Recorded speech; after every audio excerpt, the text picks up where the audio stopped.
Mulher de 30 anos foi violada sexualmente e depois assassinada em shopping.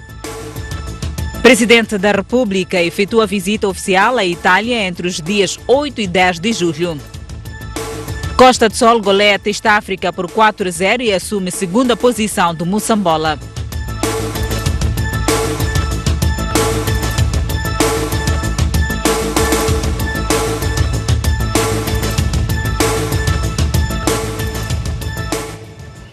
Olá, bem-vindo ao Jornal da Noite. 3 pessoas morreram hoje vítimas de um acidente de aviação no bairro Zona Verde, município da Matola. A informação é confirmada por uma fonte do Hospital Central de Maputo. Todas as vítimas mortais são crianças. Segundo a fonte, outras 3 pessoas ficaram gravemente feridas e estão em tratamento. No local do acidente, testemunhas falam também de 3 mortos.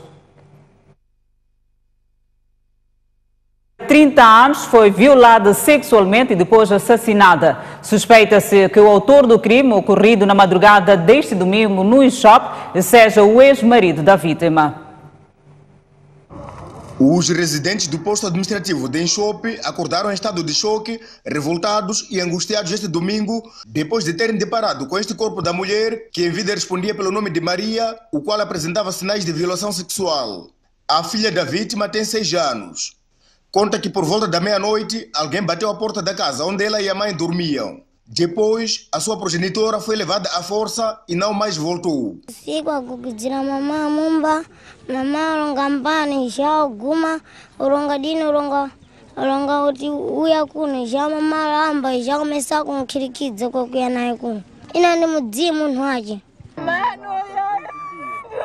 Os familiares da vítima suspeitam tratar-se do ex-marido da finada, que teria protagonizado o crime, uma vez que na tarde de domingo foi visto no bairro, depois de tanto tempo sumido. Marido antigo. Sim, ex-marido. Foram vistos aqui, ontem. Agora ligamos para a mulher que está com ele agora, está a dizer que está no tete. Primeiro escondeu, depois ligou, falou, mas não, está comigo aqui. A maioria das pessoas estão a ver que ele virou ontem. Virou ontem aqui. Está a ver? Agora quando se fez isso, quer dizer que é ele, não há mais outro. O caso ocorreu por volta das 2 horas, mas até por volta das 8h30, uma equipa do Cernic encontrava-se no local a fazer trabalhos de perícia e aguardava-se por uma equipa de saúde com vista à remoção do corpo. As imagens são de Jorge Joaquim, Carlitos Cadangue, STV.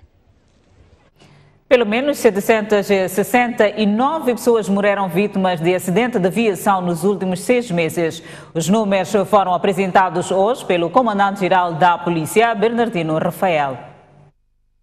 Dados do Comando-Geral da PRM indicam que de janeiro a junho do ano em curso, o país registrou 688 acidentes de viação contra 810 ocorridos em igual período de 2018.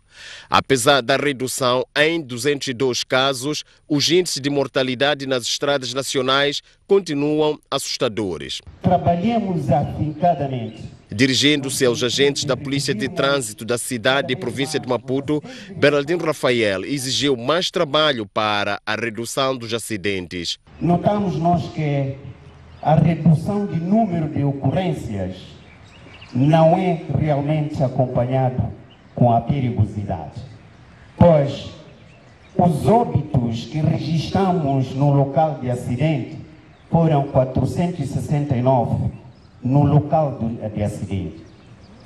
Mas contando com os feridos graves e ligeiros, nós neste ano, só em 6 meses, tivemos 1.473 feridos graves e ligeiros. E desses, 300 perderam a vida em várias unidades hospitalares do nosso país. E isso nos preocupa. O comandante-geral diz que os agentes de trânsito não podem só se preocupar em passar multas aos automobilistas e devem abandonar as práticas que mancham a corporação. Temos que trabalhar para que acabe aquele fenômeno de criar os nossos carros particulares como gabinete nos postos de trabalho. Deixem isso. Deixam. Ninguém vai os compreender quando você leva a carta de condução, depois vai no seu carro quer passar multa, ninguém vai compreender se passou multa ou não. O passageiro que está lá no carro só vai pensar que foi extorquir o motorista. Aquilo dá a impressão de que é uma simulação simples. Não levem isso, não façam isso, deixem de fazer isso. Entretanto, alguns agentes da Polícia de Trânsito dizem que saem desta parada mais comprometidos. Esta mensagem dá uma esperança, isso mostra que de facto nossos chefes estão conosco. O que nós vamos fazer daqui em diante é arregaçar as mangas e desenvolver ações de combate aos acidentes, assim como outros maus. Estamos a falar de corrupção, por exemplo, que também é uma das causas que elegemos na cidade para poder fazer face a essa problemática. Nós, com as instruções aqui deixadas por Sua Excelência Comandante-Geral, veio nos dar mais força e mais dinâmica e saímos daqui mais uma vez com cabeças erguidas para darmos continuidade àquilo que são as ações de prevenção dos acidentes de viação e suas consequências. A formatura da Polícia de Trânsito decorreu no comando da Unidade de Intervenção Rápida. O excesso de velocidade e a superlotação são alguns problemas que caracterizam os novos autocarros entregues pelo governo às cooperativas de transporte e que culminam com a sua destruição, em alguns casos conduzidos por motoristas sem habilitação.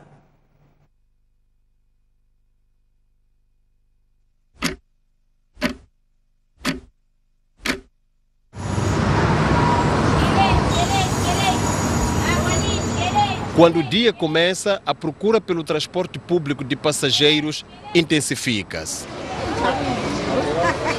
Estes são os autocarros alocados às cooperativas que muitas pessoas recorrem para se fazer aos seus destinos. Mas como é que estão conservados estes autocarros? Quem são os seus condutores? E como é que se comportam na estrada?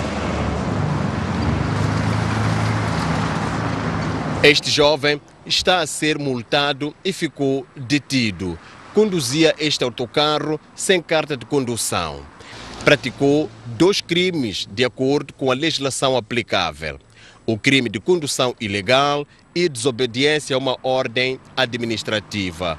O que se constatou é que o motorista deste autocarro não possuía consigo a carta de condução, porque a mesma encontra-se retida junto ao Inater. E este motorista conduzia ilegalmente.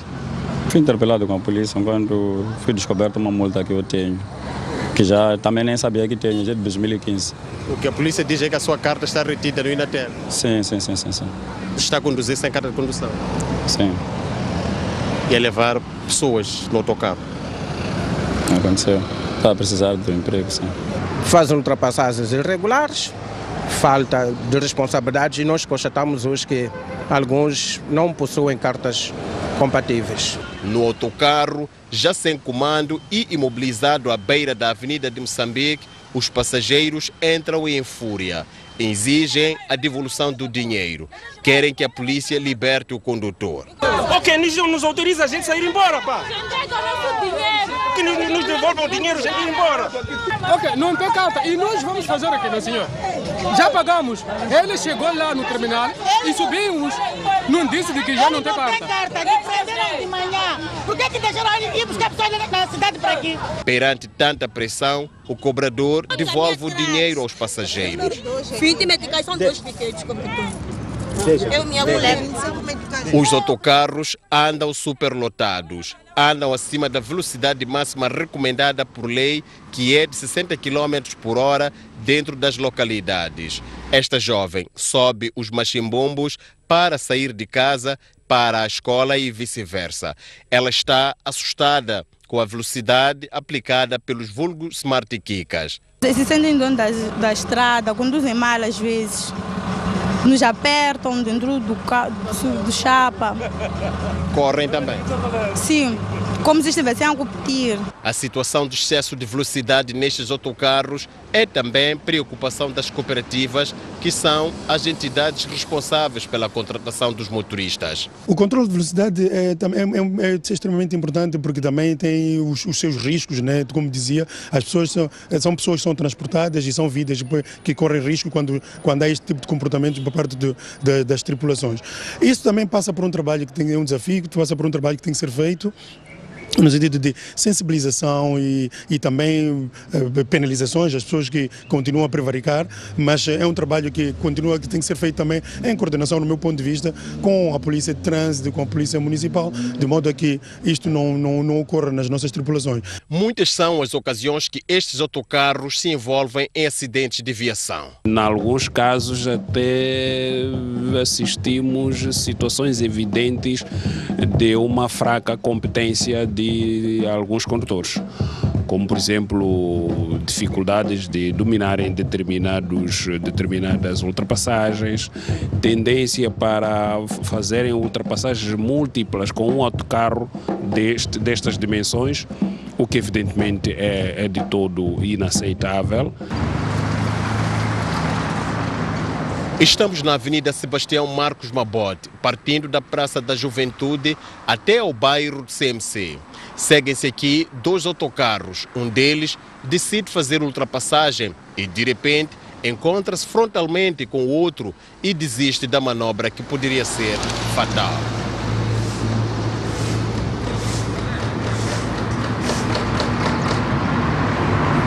Os autocarros estão a cair aos pedaços. Aqui é o terminal rodoviário do Zimpeto. São tantos passageiros que procuram aceder ao transporte. Uns de forma ordenada, outros nem por isso. Neste Yutong, a porta já não fecha. A borracha virou o tranco. Um dos vidros laterais está quebrado. O passageiro coloca o braço ignorando todo o perigo. Ainda no Zimpeto, outro autocarro aparece com borracha à volta da porta. Assim já não tranca. Não tem aspecto de cair assim. Não pode deixar de trabalhar, porque pode cair. Se caiu, caiu. É acidente de trabalho. Vidros partidos, raspões em quase todo o lado e queda de alguns acessórios. O para-choque traseiro é disso um exemplo. A explicação das cooperativas para tantas irregularidades vem do facto de haver problemas com o seguro. É que alguns autocarros não podem ser intervencionados sem a intervenção de seguros e não havendo, portanto, esta autorização. Há situações que temos que ficar à espera da seguradora, portanto, autorizar a reparação dos autocarros. No âmbito do Plano 1000, o governo prevê que até o fim do ano sejam alocados 1000 autocarros destes e, neste momento, de acordo com dados do Ministério dos Transportes e Comunicações, já foram alocados em todo o país 852 autocarros, correspondentes a 85% do plano. Para a Agência Metropolitana de Transportes de Maputo, o aumento de autocarros não basta. Mais importante do que reforçar em autocarros é a mentalidade que temos que valorizar e entender o enorme esforço do governo, de modo a que possamos modernizar a nossa gestão diária, melhorarmos o serviço de manutenção e de condução dos motoristas e cumprirmos com os horários por forma a servirmos melhor os nossos passageiros. O governo, através da vice-ministra dos Transportes e Comunicações, fez saber que é também preocupação a questão da preservação e durabilidade dos autocarros. Neste momento, uma das coisas que a agência fez e já avançou é unificar todos estes seguros. Já não há recebeu o autocarro, faz seguro não sei aonde, outro faz. Todos estão na IMOSE, vão todos ser assegurados na IMOSE e com estas regras iguais para todos, exatamente por causa desta questão da manutenção das viaturas. Manica vai exportar cerca de 4.000 toneladas de algodão para alguns países da África, Ásia e Europa. O subsetor de algodão diz que está a trabalhar para aumentar a produção. Uma das maiores indústrias de processamento de algodão no país está localizada na província de Manica. Para este ano, de acordo com Edson Tanga, delegado do Instituto de Algodão de Moçambique, Cerca de 6 mil toneladas de algodão foram processadas e parte desta quantidade é pronta para ser exportada. Maioritariamente ela vai para Maurícia. E é o mercado mais forte, mas também temos mercados como Bangladesh, Índia, China e África do Sul. Então são esses países em que a nossa fibra produzida cá na região é exportada. E em termos de quantidade de exportação para esta campanha? Bom, para esta campanha estamos a prever processar 6 mil toneladas de algodão caroço, em que depois de retirada o próprio caroço, isso vai nos dar em torno de 4 mil toneladas de fibra. Tanga diz que o segredo da preferência daqueles países pelo algodão de Manica e Tete reside na qualidade. É das melhores qualidades, mesmo o mercado internacional aprecia bastante a fibra moçambicana, pelo fato desta fibra sair dos produtores, que de forma muito cuidadosa eles fazem a colheita. É uma colheita manual, é uma colheita selecionada. Com a exportação do algodão, o governo espera arrecadar cerca de 1,3 mil milhões de meticais. O presidente da República efetua de 8 a 10 de julho corrente uma visita oficial à Itália em resposta ao convite do presidente italiano Sergio Mattarella. Durante a visita, Filipe Nunes irá manter conversações oficiais com o seu homólogo italiano, com o primeiro-ministro e com a comunidade moçambicana residente na Itália. O presidente da República vai participar no Fórum Empresarial Itália-Moçambique e na Conferência Econômica da Associação Nacional de Engenharia de Unidades Industriais a decorrer no Milão.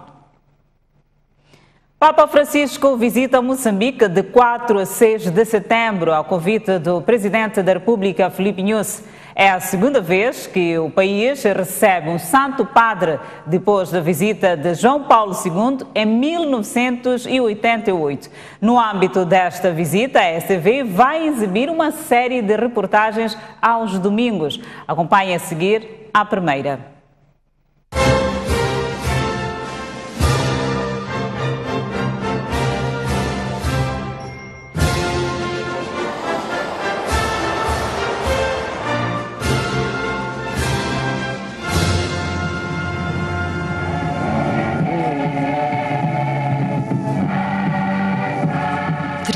Anos depois da primeira visita de um Papa a Moçambique, o que será que os moçambicanos sabem acerca de um bispo de Roma? O Papa, acredito que o Papa é um grande homem. Um Papa, eu acho que ele é o líder máximo da Igreja Católica. Um bocado complicado estar a responder assim, mas acredito que...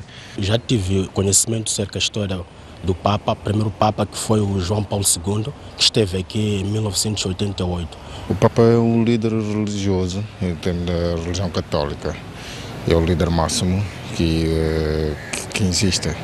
Papa é o nome dado ao chefe supremo da Igreja Católica Romana, também conhecido como Sumo Pontífice, Santo Padre ou Bispo de Roma. O Papa é também chefe de Estado da cidade do Vaticano, uma cidade-estado independente e soberana localizada no interior de Roma, capital da Itália. O posto do Papa é vitalício, ou seja, dura a vida toda. O bispo de Roma ocupa um cargo chamado papado, como se fosse uma espécie de governo, em comparação com o regime presidencial, por exemplo. Acho muito importante que o Papa venha, sobretudo da África, Moçambique. Eu estarei com certeza presente em algum dos sítios onde ele vai estar. Sei que vai estar no Zimpeto, vai ser um pouco complicado, vai ser muita gente. Mas sim, acho que é importante a vinda dele em África para os católicos que estão cá também terem essa força e que poderem continuar o seu trabalho. Mas afinal, qual é a origem da palavra Papa? A palavra Papa é de origem grega, que significa pai em sentido carinhoso. O termo Papa é usado a partir dos séculos 9 a 10 para se referir exclusivamente ao Santo Padre, em sentido específico a pai de Roma. A Igreja Católica considera São Pedro, um dos 12 apóstolos de Jesus Cristo, o primeiro Papa da história. Atualmente, O líder da Igreja Católica é o Papa Francisco, do 166º Papa, sucessor de Bento XVI. Funções do Papa. As funções do Papa se resumem ao ecumenismo, ou seja, apelo à unidade de todos os povos contido na mensagem do Evangelho, ao estabelecimento de diálogos pacificadores entre as diferentes religiões existentes no mundo e à luta pelos direitos humanos, de acordo com as doutrinas da religião católica. Como é escolhido o nome de um Papa? Durante muitos séculos, os Papas eleitos utilizavam os seus nomes de batismo. Porém, a prática mudou no ano de 533 com a eleição de Mercúrio. Como não ficaria bem para o representante da Igreja Católica utilizar o nome de um deus pagão, ele optou por mudar o seu nome e decretou que durante o seu papado seria chamado de João II. Esse costume passou a ser utilizado pelos seus sucessores e quase todos os papas mudam o seu nome desde o século X, sendo que o último a utilizar o nome de batismo durante o pontificado foi Marcelo II no ano de 1555. O nome é geralmente uma homenagem aos apóstolos ou até mesmo a outros papas. O nome mais utilizado até hoje foi João. Foram ao todo 23 papas que escolheram esse nome para representar a Igreja Católica no mundo. Quem elege o Papa? O Papa é eleito pelo Colégio dos Cardeais, grupo constituído por todos os cardeais da Igreja Católica que são responsáveis por assistir e aconselhar o Papa nas suas tarefas administrativas e religiosas. Quais são os requisitos para ser eleito Papa? Oficialmente, não há requisitos básicos para ser eleito Papa. Basta que seja católico e tenha pleno uso da razão. Entretanto, na prática, o eleito há muitos séculos sempre tem sido um cardeal. Caso o cardeal eleito ainda não seja bispo, ele é ordenado logo após a eleição, já que o Papa é o bispo de Roma.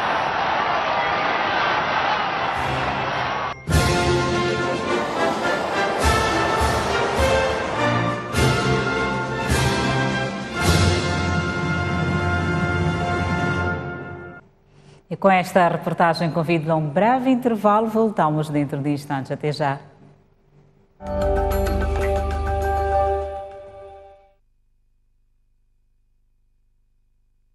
Razak Manhek é o novo primeiro secretário da Frelimo na cidade de Maputo. Manhek foi eleito ontem com 92 votos, deixando para trás o moço Chiqualaquala com 19 votos. Por minha honra, está consumado. Razak Manhek é o novo homem forte da Frelimo na cidade de Maputo.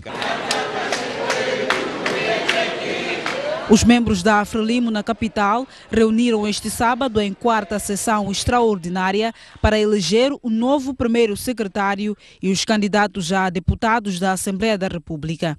Mas o momento mais esperado era mesmo o da votação do novo secretário.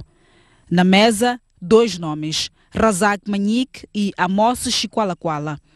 No encontro fechado, os camaradas procederam à votação, que durou quase 1h30.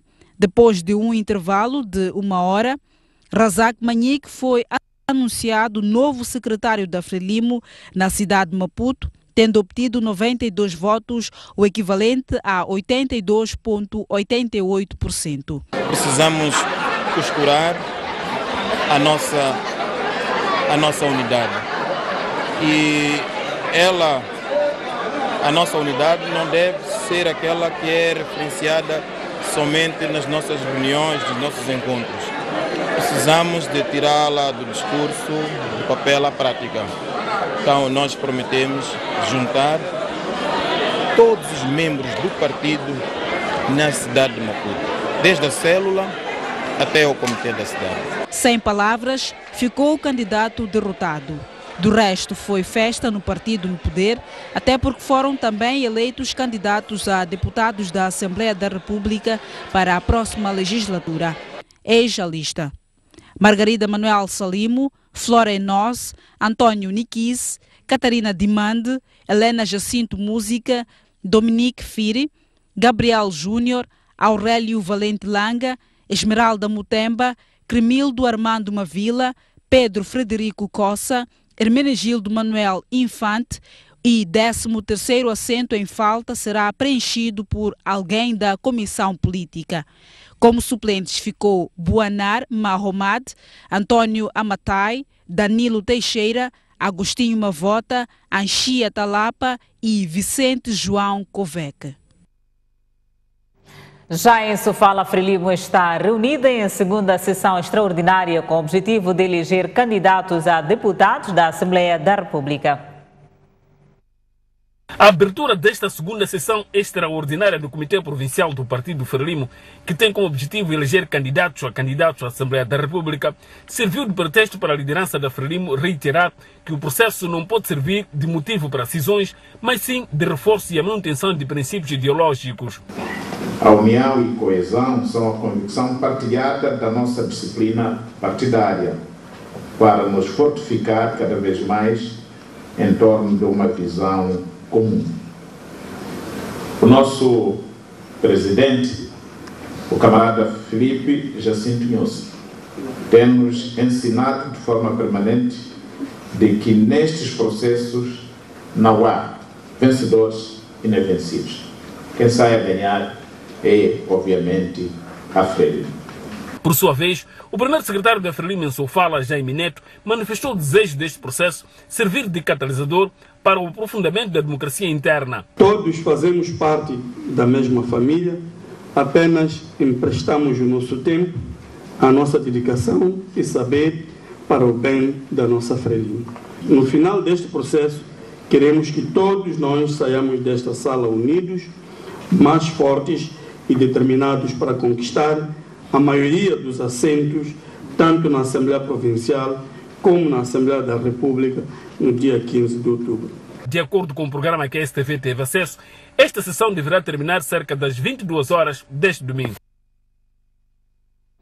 Entretanto, na ASBES, ainda reunidos, a Frelimo vai eleger candidatos à Assembleia da República e membros da Assembleia Provincial. Ao todo, são 109 candidatos, dentre eles 75 para a Assembleia da República e 34 para a Assembleia Provincial.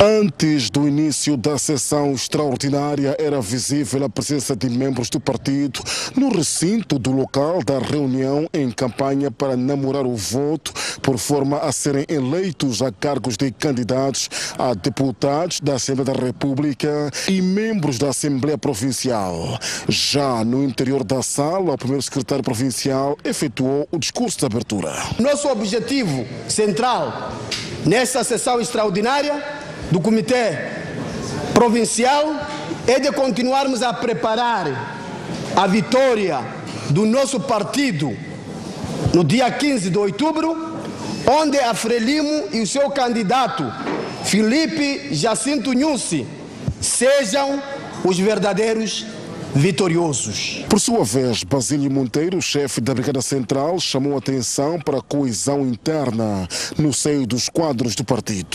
Nós temos palavras de ordem: unidade, paz e desenvolvimento. Unidade, paz. Reiteramos, camaradas, de forma profunda, a necessidade de investirmos na coesão, na unidade, naturalmente na paz. Refira-se que, pela complexidade do processo, a sessão extraordinária vai se estender até segunda-feira. E na página desportiva, o Costa do Sol goleou hoje o Teste África por 4-0 em jogo da 10ª jornada de Moçambola 2019. Com a vitória, os canarinhos assumem a segunda posição da tabela classificativa, a 1 ponto do líder, a União Desportiva de Songo. Início então da partida dentro de instantes. O Costa do Sol vinha de 3 jogos sem sentir o gostinho de uma vitória e quis desde cedo inverter o historial, mas o remate de Evangá esbarrou no adversário e a bola saiu ao lado da baliza de Aguinaldo. Não marcou Evangá, mas aos 5 minutos o jogador quis dar um gol de bandeja a Isaac, mas com a baliza escancarada, o capitão Canarinho fez o mais difícil. Isaac acaba por fazer o mais difícil. Os forasteiros responderam com este remate de Dário. Não deu para golo, mas deu para assustar Vítor. Aos 22 minutos, os canarinhos deram aviso à navegação, com este míssil enviado por Shawa e que foi devolvido pela trave. A seguir, veio o golo dos canarinhos. Pontapé de canto cobrado por Shawa, na tentativa de aliviar a pressão. A defensiva do Teste África de Chimoio marcou na sua própria baliza. Ainda deu tempo para Evangá perder esta oportunidade, em que o guardião do Teste África estava mal posicionado.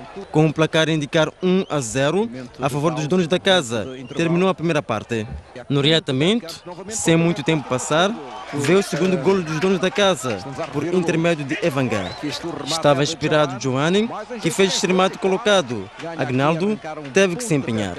Os canarinhos estavam impressionantes e Agnaldo teve que voltar a mostrar as suas valências. Evangá poderia ter pisado no jogo neste lance, em que a defensiva do Teste África ficou a dormir, mas o jogador não teve inteligência suficiente para aproveitar a situação. O Costa do Sol era a equipa mais lúcida em campo, mas Joanne ainda perdeu esta oportunidade, em que seu remate foi travado pelo poste. Depois veio o terceiro golo dos canarinhos. Joanne fez este passe de mestre e Nelson só teve que empurrar o esférico para a baliza. Esta jogada é para ver e rever. O Teste África não se encontrava no jogo e voltou a sofrer o quarto, mais uma vez por intermédio de Evangá, que bisou na partida. Com o placar a indicar 4-0 a favor do Costa do Sol, terminou o jogo. Concretizamos, acho que estou ao grupo todo de parabéns, os jogadores aqui é que vencem, eles é que são os grandes obreiros destas vitórias e do campeonato que estamos a fazer, por isso é com tranquilidade, com humildade, continuar a trabalhar e acreditar que quarta-feira é um jogo ainda mais difícil do que este. Estado muito pesado para aquilo que a equipe fez em campo, acho que não reflete exatamente o que aconteceu. Sofremos o primeiro golo num lance de bola parada, um pontapé de canto, que podíamos ter evitado, mas que arriscaram um bocadinho mais. E nesse arriscar acabamos cometendo alguns erros que o Costa do Sol acabou aproveitando, portanto, para poder fazer mais 2 golos. Os adeptos canarinhos mostraram-se felizes pela vitória expressiva, enquanto os adeptos do Teste África reconheceram a derrota. Muito animadora, já estávamos a precisar da vitória. Estou muito emocionada mesmo, estou muito emocionada. 4-0, por mim até tinha que ser 7-0, né? E parabenizar também o Joanne, que fez um bom trabalho, está de parabéns. Daqui para frente estamos a esperar de Costa do Sol mesmo, que traz muitos golos, muita alegria para os adeptos. Essa vitória é muito boa e precisava muito. Estão esperançosos que este ano vão conquistar o título? Sem sombra de dúvida. Se bem que não vou ser traído pelos árbitros, mas vamos deixar isso. Estamos a lutar para o título. Estamos a lutar para a manutenção. Não fico triste pela derrota, porque está fazendo um bom futebol. Só posso dizer que jogo é jogo. Perderam hoje, mas eles sempre vêm ganhando e só podemos dar força a eles para que ganhem. Mas acredito no título, sim. É possível? É possível. Nada é impossível para a Teste África. O Teste África jogou muito bem. Não fomos felizes na finalização, mas defendemos e apresentamos um bom futebol, não estamos tristes. Agora, responder o que falhou, se calhar não tivemos sorte. A União Desportiva de Songo empatou sem abertura de contagem com o Ferroviário de Maputo. Os treinadores das duas equipas consideram o empate com sabor amargo.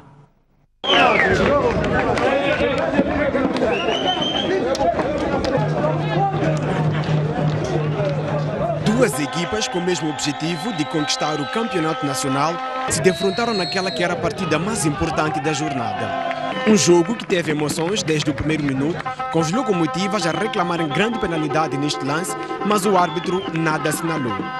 Na primeira parte, o Ferroviário de Maputo teve muitas oportunidades de abrir o ativo, mas os seus avançados eram bastante perdulários.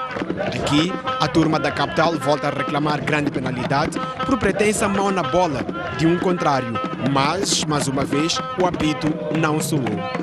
A pouco e pouco, os donos da casa equilibraram os acontecimentos e aqui Mário Sinamunda não foi mais lesto e permitiu a intervenção da defensiva locomotiva. O intervalo chegou com o nulo a prevalecer. Na segunda parte, os hidroelétricos foram mais perigosos nos contra-ataques. Telinho, de longe, testou a atenção de Hernani e na recarga, Luiz Miquissone fez o mais difícil. Corria o tempo e já nenhuma equipa queria arriscar sob pena de ser surpreendida. E nem mesmo as substituições feitas pelos dois treinadores surtiram efeito até que o árbitro apitou pela última vez, com o 0-0 a prevalecer.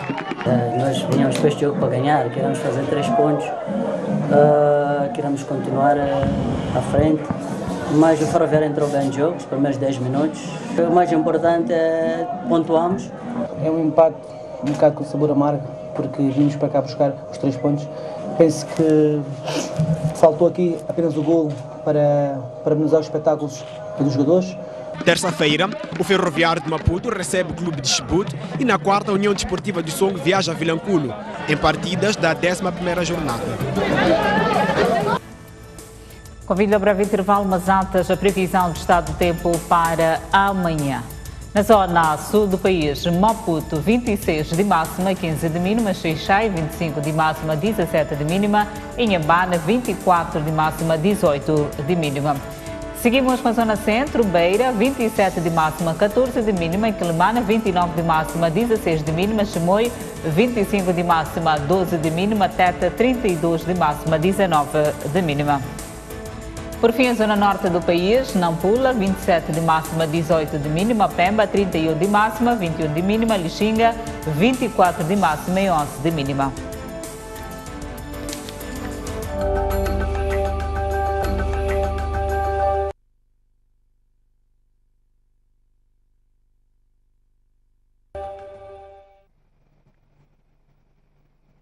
De volta ao último bloco do Jornal da Noite, o navio operado por uma ONG italiana acabou por atracar em Lampedusa, na Sicília, sem autorização do governo da Itália. A bordo do navio humanitário estão 41 migrantes resgatados das águas do Mediterrâneo que o vice-primeiro-ministro italiano Matteo Salvini não deixa desembarcar. Apesar do apelo do governo alemão para a Itália abrir o porto, o também ministro do Interior de Itália mantém-se irredutível e as autoridades confiscaram a embarcação. Com a entrada forçada em Lampedusa, o comandante operador e proprietário arriscam multas de até 50 mil euros. Um risco que a tripulação do navio Alex enfrenta por alegadamente não ter condições para chegar até Malta, onde tinha autorização para desembarcar. Em condições semelhantes, outro navio de resgate, o CA, está também a caminho de Lampedusa com 65 migrantes a bordo. O Irão anunciou que vai violar o acordo nuclear e começar a enriquecer urânio a um nível proibido. De acordo com o vice-ministro iraniano dos Negócios Estrangeiros, ainda há margem para negociações antes do país dar início à terceira etapa do plano de redução dos compromissos assumidos em Viena. Abbas Araqi não revelou, contudo, a taxa que o Irão pretende enriquecer o metal radioativo. Em cima da mesa estão outras revogações ao programa para levar a cabo em 60 dias, caso os países internacionais não respondam às exigências do Irão. O primeiro-ministro de Israel insta a comunidade internacional a reagir. Benjamin Netanyahu alega que o enriquecimento de urânio só se faz por uma única razão: a criação de bombas atômicas, e quer que os países que assinaram o acordo nuclear voltem a aplicar sanções ao Irão. Os Estados Unidos já se tinham retirado do acordo em maio de 2018 e voltaram a submeter Irão a sanções. A pedido dos norte-americanos, a Agência Internacional de Energia Atômica anunciou que vai ser realizada a 10 de julho uma reunião para analisar as revogações anunciadas pelo Irão. 3 pessoas morreram e outras 4 contraíram ferimentos hoje, vítimas do acidente de viação ocorrido no bairro Congolote, no município da Matola. A informação é confirmada por uma fonte do Hospital Central de Maputo. Sim, a unidade sanitária recebeu 7 vítimas do acidente de viação do tipo atropelamento. Recebemos por volta das 17 horas. Das 7 vítimas que deram entrada na unidade sanitária, 3 já eram óbito logo à entrada e 4 tinham ferimentos entre moderados graves, 2 dos quais estão em cuidados intensivos e 2 estão na sala de observação. Os óbitos eram todas crianças de idade compreendida entre 6 a 11 anos de idade. Das vítimas que ainda estão em observação, a idade é compreendida entre os 21 a 39 anos de idade. De volta às notícias internacionais, morreu João Gilberto, o cantor e compositor brasileiro, considerado um dos pais da bossa nova. João Gilberto morreu este sábado aos 88 anos. A informação foi confirmada pelo seu filho João Marcelo Gilberto. O artista, que se manteve isolado nos últimos anos, apresentava delicado estado de saúde, mas a causa da morte ainda é desconhecida. Meu Brasil brasileiro. Nos últimos 10 anos, o artista manteve uma vida reclusa. Além da decadência física por conta da idade, João Gilberto enfrentou problemas financeiros e disputas familiares públicas. O cantor é um dos nomes mais importantes da música brasileira. Moça do corpo dourado do sol de Ipanema, seu balançado é mais um poema. O último álbum de estúdio de João Gilberto foi João Voz e Violão, lançado em 2000. Sua última apresentação ao vivo aconteceu em 2008. Sua digressão comemorativa de 80 anos, que aconteceria em 2011, foi cancelada por motivos de saúde. A beleza que existe. Está em reposição no Teatro Avenida a peça A História de um Homem Honesto, com texto do autor sueco Anne Mankel. A produção foi contextualizada e inclui novos autores numa adaptação de Jorge Vaz. Quando vi Júlia pela primeira vez. 19 anos depois, Mutumbela Gogo recupera a história de um homem honesto. Finalmente chegamos. Eu já estava na cidade. O machibombo parou. Este é um espetáculo que questiona, em jeito de reflexão, por que é tão difícil ser honesto? Temos ouvido, visto coisas que parece que o povo moçambicano não tem integridade, né? Mas afinal de contas ela existe. Agora é preciso fazer lembrar às pessoas que todo ser humano tem capacidade de ultrapassar e seguir caminhos mais corretos. Por isso é que a gente está a contar a história de um homem honesto. O protagonista desta história, que mexe com a atualidade moçambicana, chama-se Zeferino Faniquiço, personagem interpretada por Jorge Vaz. Esta peça fala de cada um de nós, seres humanos. Então, o que é que a gente faz no nosso dia a dia? Então, é isso que nós chamamos as pessoas à consciência, a refletirem, porque muitas das vezes esquecemos do nosso próximo, da nossa conduta. Então, muitas das vezes somos aquilo que não somos, porque a globalização, a sociedade assim nos impõe. Então, nós queremos chamar a toda a gente a refletir sobre a sua honestidade, a sua idoneidade nos dias que correm. Porque eu sei que não vai voltar. Mamãe, eu vou voltar, mamãe, pá. O teu pai disse a mesma coisa. Ensinada por Jorge Vaz, a história de um homem honesto estará em palco nos próximos 2 fins de semana no Teatro Avenida, cidade de Maputo. Tudo que você fizer lá na cidade, eu vou saber. Vou te controlar desde aqui, dentro dos meus segredos. O segredo. História do homem honesto a fechar o Jornal da Noite. Obrigada pela atenção dispensada. Encontro marcado amanhã à mesma hora. Boa noite.